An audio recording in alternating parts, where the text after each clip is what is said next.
Hello everyone, welcome back to our channel Akhila Satya's journey. ఎలా ఉన్నారండి అందరూ? మా ఈ శ్రీకాళహస్తి ప్రయాణంలో మొదటి రోజు ఎలా జరిగిందో మీరందరూ చూసే ఉంటారు. మీలో ఎవరైనా చూడని వారు ఉంటే పైన ఐకార్ట్లో లింక్ ప్రొవైడ్ చేస్తున్నా, ఒకసారి చెక్ చేయండి. సో డే 1లో మనం వైజాగ్ నుంచి శ్రీకాళహస్తి ప్రయాణం చేసి అక్కడ శ్రీకాళహస్తి దగ్గర స్టే చేయడానికి రూమ్ అలొకేట్ చేయడానికి సిఆర్ఓ ఆఫీస్కి వెళ్ళి రూమ్ తీసుకున్నాం. సో ఇప్పుడు రూమ్కి వెళ్ళి ఫ్రెష్ అయ్యి దర్శనానికి బయలుదేరుతాం రండి. సో మేము వైజాగ్లో బయలుదేరింది శుక్రవారం అండి.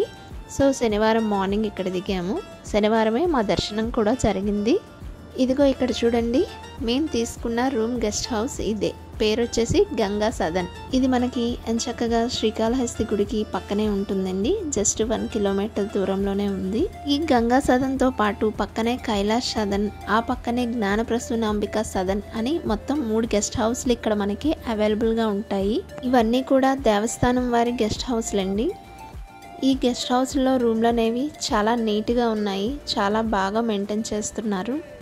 అలాగే కోవెలకి దగ్గర కావడం వల్ల ఇక్కడ స్టే చేయడం అనేది ఎంతో సౌకర్యవంతంగా ఉంటుంది. మీలో ఎవరైనా శ్రీకాళహస్తి వచ్చినట్టయితే ఎంచక్కగా ఈ 3 గెస్ట్ హౌస్లో ఏదో ఒక రూమ్ తీసుకొని చక్కగా ఇక్కడే స్టే చేయొచ్చు. ఇక్కడ రూమ్స్ ఎలా ఉన్నాయి, ఈ రూమ్స్ బుక్ చేసుకోవడం ఎలా అనేది ప్రత్యేకంగా ఒక వీడియో చేసి అప్లోడ్ చేస్తామండి. మీరు ఇక్కడ చూస్తుంది స్వామివారికి నిత్యం జరిగే సేవలండి.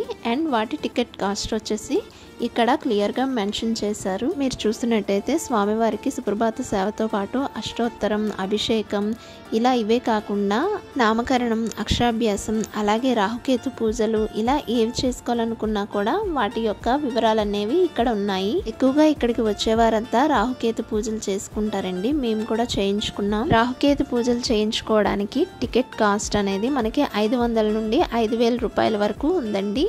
ఏంటి తేడా అంటే పూజ చేయించే విధానం అంతా ఒకటే, కాకపోతే టికెట్ వెలబట్టి మనం పూజ చేసే మండపం అనేది మారుతుంది. 500, 750, 1,500 రూపాయల టికెట్ వరకు సామూహికంగానే చేస్తారు. 500 తీసుకున్న మండపంలోనేంటంటే కొంచెం ఎక్కువ మంది ఉంటారండి. అలాగే 1,500 తీసుకున్న వాటిలో ఒక 2 రోజులో కూర్చోబెట్టి చేస్తారంటే కొంచెం తక్కువ మంది జనంతో చేస్తారు. అలాగే ఇప్పుడు 2,500 తీసుకున్న వాళ్ళు ఏంటంటే కొంచెం గర్భగుడికి దగ్గరగా ఉండే మండపంలోని పూజ చేయిస్తారు. అలాగే 5,000 రూపాయల టికెట్ తీసుకొని పూజ చేయించుకున్న వారికి ఏంటంటే ఒక పూజారి ప్రత్యేకంగా వాళ్ళ ఒక్క ఫ్యామిలీకే కూర్చోబెట్టి చేయిస్తారు. ఎలా చేయించినప్పటికీ కూడా పూజా విధానం అనేది అయితే మాత్రం అందరికీ ఒకే విధంగా ఉంటుందండి. మేమైతే దర్శనానికి రెడీ అయిపోయామండి. రూమ్ అయితే మీకు ఈ వీడియోలో చూపించడానికి కుదరడం లేదు. రూమ్ కోసం ప్రత్యేకంగా ఒక వీడియో చేసి పెడతాం.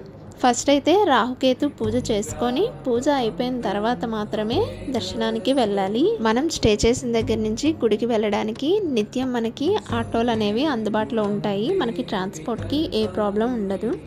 సో గుడికి వెళ్ళిన తర్వాత బయట చెప్పుల స్టాండ్ ఉంటుంది, అక్కడ చెప్పులు పెట్టేసి ఇంకా లోనికి వెళ్ళిపోయాం.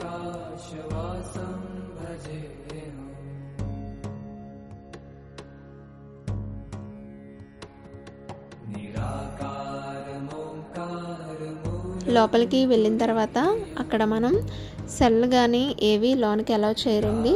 సో సెల్ కానీ ఎలాంటి బ్యాగేజెస్ కానీ లేదా చెప్పులు బయట విడిచిపెట్టడం మర్చిపోయినా కూడా దానికంటూ ప్రత్యేకంగా కౌంటర్ ఉంటుంది. ఇక్కడ విడిచిపెట్టేయాలి. సో ఇక్కడే మేము సెల్ ఫోన్స్ అనేవి కౌంటర్లోనే పెట్టేసి ఇంకా రాహుకేతు పూజకి అయితే వెళ్ళిపోయాం. మేము రాహుకేతు పూజ కోసం 1,500 రూపాయల టికెట్ని తీసుకున్నామండి. రాహుకేతు పూజ చేయించుకోవడానికి మనం ఎలాంటి పూజా సామాగ్రి కూడా తీసుకువెళ్ళక్కర్లేదు. టికెట్ కొన్నప్పుడే వాళ్ళు మనకి పూజా సామాగ్రి అంతా ఇచ్చేస్తారు. సో మీరు ఇక్కడ చూస్తున్నట్టయితే పసుపు, కుంకుమ, పువ్వులు, కొబ్బరికాయ, అరటిపళ్ళతో పాటు ఎరుపు, నలుపు వస్త్రాలతో పాటు అలాగే 2 నాగ సర్పాలను కూడా ఇస్తారు. రాహుకేతుల్ని సూచించే 2 రకాల ధాన్యాలని ఇస్తారు. పూజ చేసే ముందు అవి ఎలా అరేంజ్ చేసుకోవాలి, పూజ ఏ విధంగా చేసుకోవాలన్నీ వాళ్ళే దగ్గరుండి చూసుకుంటారండి. పూజ అంతా కంప్లీట్ అయిపోయిన తర్వాత దర్శనానికి వెళ్ళినప్పుడు ఏం చేయాలనేది కూడా అక్కడ పూజారులు వివరిస్తారండి. సో మా పూజ అలాగే పూజ తర్వాత దర్శనం అయితే చాలా బాగా జరిగింది. దర్శనం అయిపోయిన తర్వాత ప్రసాదం తప్పకుండా తీసుకోవాలి కదా. మేము ఇక్కడ లడ్డు మరియు పులిహోరని ప్రసాదంగా తీసుకున్నాం. వీటితో పాటు వడ కూడా ప్రసాదంలో ఉందండి. మేమైతే ఈ 2 తీసుకున్నాం. పులిహోర నిజంగా అమృతంలా ఉందండి. ఏ మాటకి ఆ మాట చెప్పుకోవాలి. మాకైతే దర్శనం అయితే చాలా బాగా జరిగిందండి.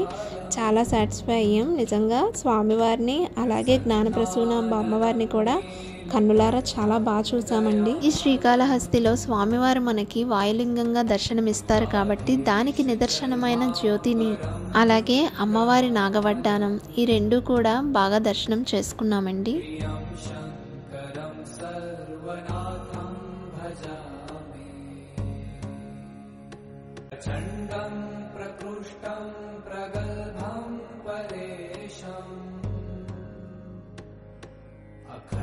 గుడి ఆవరణలో గోశాల కూడా ఉన్నదండి.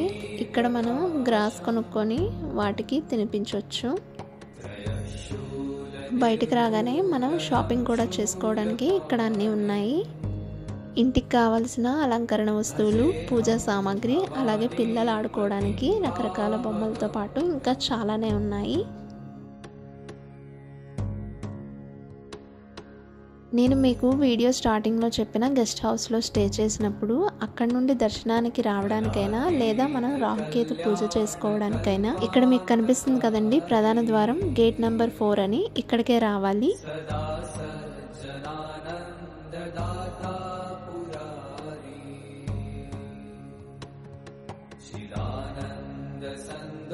ఈ గేట్ నెంబర్ 4 నుండే లోపలికి వెళ్తే అక్కడే మనకి రాహుకేతు పూజ టికెట్ కౌంటర్ అనేది కనిపిస్తుంది. ఇక్కడ మీరు చూస్తున్నట్టయితే శ్రీకాళహస్తిలోని దర్శించవలసిన ప్రదేశాలు అన్నీ కూడా ఇక్కడ నోట్ చేశారండి. మనకి ఏమైనా ఇన్ఫర్మేషన్ కావాలంటే ఇక్కడ చూడొచ్చు. మాకు పూజ చేసుకొని దర్శనం చేసుకొని బయటకు వచ్చేసరికి 2:30 నుంచి 3 గంటల సమయం అయితే పట్టిందండి. ఇంకా టైం మధ్యాహ్నం అయ్యేటప్పటికి మేమైతే ఇప్పుడైతే షాపింగ్ ఏం చేయలేదు. ఇంకా ఇది అయిపోయిన తర్వాత రూమ్స్కి వెళ్ళిపోయి రిఫ్రెష్ అయ్యి సాయంత్రం మళ్ళా వచ్చాము. సో మా షాపింగ్ ఎలా జరిగింది, ఏం తీసుకున్నాం, అలాగే శ్రీకాళహస్తిలో ఇంకెక్కడికి వెళ్ళాం, ఏం చూసామనేది నెక్స్ట్ వీడియోలో చూద్దాం. చూసారు కదండి శ్రీకాళహస్తిలో మా డే 2 ఎలా జరిగిందో. డే 3 వీడియోతో మళ్ళీ కలుద్దాం. Thank you for watching.